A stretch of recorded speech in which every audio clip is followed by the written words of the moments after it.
Okay, so today we're going to kind of review for your quiz. I'm going to do some of the questions on that review sheet. But before we do that, I want to put two problems up here that I want you to solve by the square root property that we did yesterday. So take about 5-10 minutes to do this one. Okay, so using the square root property means that we have to have a square term and a constant. So, and it needs to, I want to get the square root term, or the square term by itself. So I'm going to move that negative 121 to the other side, so it's going to become a positive 121.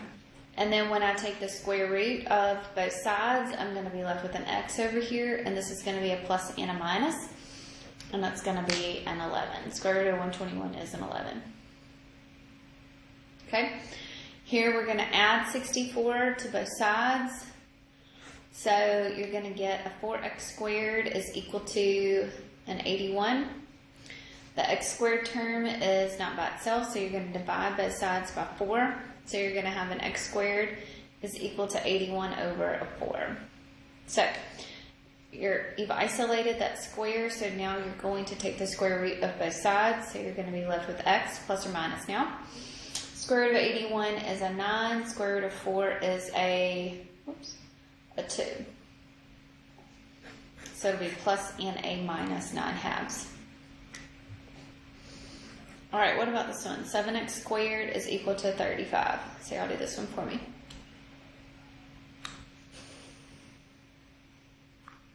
Okay, first divide both sides by 7. So we'll have x squared is equal to 35 divided by 7, which is a 5. Take the square root of both sides. So x squared, square root of that is x.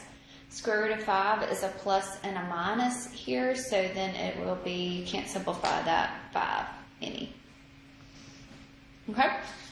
So that is the square root property. So I want you to take a few minutes and work through this review sheet. There are 11 questions, I think, on that review sheet, so I want you to take the next like 20 minutes and then, so pause the video and then work through it, and then we'll work through the questions. Okay? Good. All right. So, number 1, it says x squared plus 4x minus a 45 is equal to 0. So if I wanted to solve this one, I need to solve this one by factoring. It's equal to 0. So I need to factor. So what multiplies together to give you a negative 45 and adds together to give you a 4? So that is 9 times a negative 5. So this will be x plus a 9 times x minus a 5. Find the multiplication, so you'll say x plus 9 is equal to 0 and x minus 5 is equal to a 0. So x is going to be equal to a negative 9 and x is going to be equal to a positive 5. Good? So that answer should be A, B. Good? All right, let's look at number 2. Number 2, I've got 4x squared minus a 12x minus a 7 is equal to a 0. So, is there a greatest common factor here? It's already equal to 0, so I can already look and find my factors. There's no greatest common factor, so you're going to say 4 times negative 7, so that's a negative 28. So you're going to ask yourself what multiplies together to give you a negative 28, but adds together to give you a negative 12. So what's that? A negative 14 times a 2. So that means my two terms are going to be x minus 14 and x plus a 2. But those aren't my two terms. What did you multiply in the beginning? So you are going to divide each term by 4. So this one can reduce, so this is going to be a 7 halves. And this one is going to be a 1/2. So bring the remainder up. So you're going to have a 2x minus 7 times 2x plus a 1. So there we were. We factored. We set both of the factors equal to 0.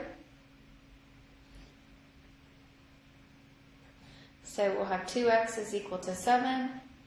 2x is equal to -1, so x is going to be equal to 7/2, and x is going to be equal to a -1/2. Good. All right, let's look at 3 here.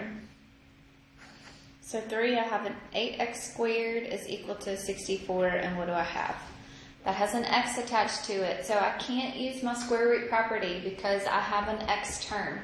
So right there, that is my key, is I need to move this to the opposite side. So I'm going to have now 8x squared, I'm moving that over, minus a 64x is equal to a 0. Good? So now, what can you factor out? What is the greatest common factor? You have an x in common, and you also have an 8. Good job. So you'll be left with x minus an 8. You set both of those factors equal to 0, and you solve. So x is going to be 0, and x is going to be a positive 8. Good. All right, what about this one? Same thing. I have a square term here, but I have a constant there. So it's equal to 0, so I'm going to factor out the greatest common factor. My greatest common factor is a 4x. So when I do that, I will be left with a 3 plus a x there. Set both of the factors equal to 0. So x is going to be 0, and x is going to be a -3.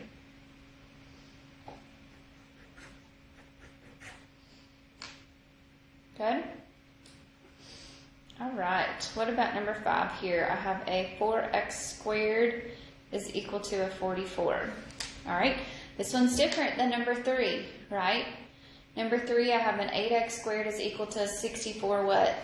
X. So here I don't have an x term. So for this one, I can isolate my square. So what can I do to both sides here? Divide by 4. So you'll be left with an x squared is equal to an 11. So now you've isolated that square, so you're going to take the square root of both sides. So you will be left with a plus and a minus, and you can't do anything about that 11. So you'll have the square root of 11 there. Good? All right, 6, I have 3x squared plus a 2 is equal to a 50. I have constants there, so I'm going to subtract my 2. So I'm going to get a 3x squared is going to be equal to a 48. Divide both sides by a 3. So x squared is going to be equal to a 16. Take the square root of both sides here. So x is going to be equal to a plus and a minus. Don't forget. And it's going to be equal to a 4.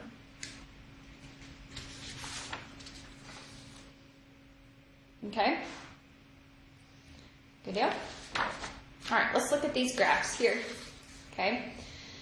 So, number 7 says find the x-intercepts and the zeros of the function. So the x-intercepts is going to cross the x-axis at -1 and 5. So this x-intercept is going to be 5, 0, and this one is going to be a -1, 0. And my zeros would be -1 and 5. So that answer there would be what? See?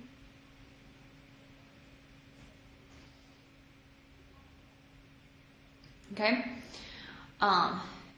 8 there says also same thing. So find the x-intercept. So 2, 0, -4, 0. So my zeros are going to be -4 and a 2. So that's a B as well. Probably all of them are B's. Good. All right, this next one is a review question. So find the vertex of the parabola. So remember the vertex is -b over 2a. So this will be a negative times a -12 all over 2 times 1. So it's a positive 6. So then we'll take the 6 and plug it into the function. So you'll get a 6 squared minus a 12 times 6 plus a 9. So that's a 36 minus 12 times 6 plus 9. So it's a negative 27 there. So A. So your vertex is going to be at 6, negative 27. Good deal? All right, let's look at number 10. Number 10, it's looking at the matching the graph here. So to match the graph, I need to find the x-intercept. So I'm going to set x squared plus 6x plus 5, I'm going to set it equal to a 0. I can factor this. So x plus 1 times x plus a 5. So set x plus 1 equal to 0, set x plus 5 equal to a 0. So it's going to be crossing the x-axis at negative 1 and a negative 5. So negative 1 and a negative 5. So those are your only two choices here would be B and D. Yeah. Well, we know that by what? The A right here, it's going to be opening up. So we can also cross out B. Yes? But the vertex is negative B over 2A here. So it's going to be a negative 6 over 2. So it's going to be a negative 3. And if you plug in a negative 3 into your function,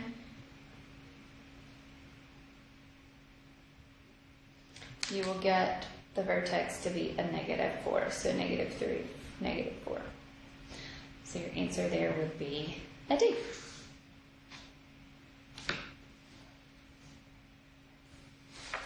Okay, and last one here. So we have a negative x squared minus a 4x plus a 5.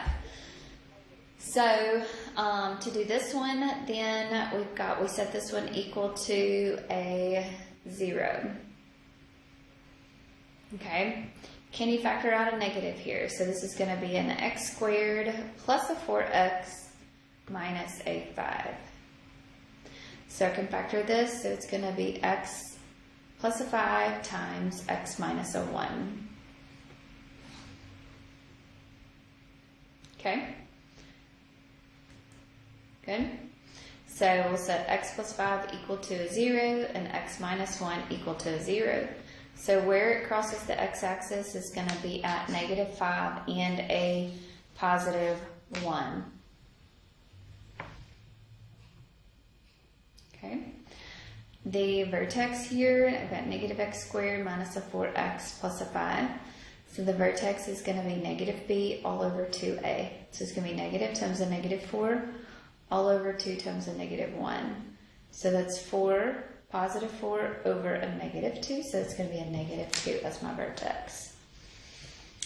You plug in a negative 2 in your function.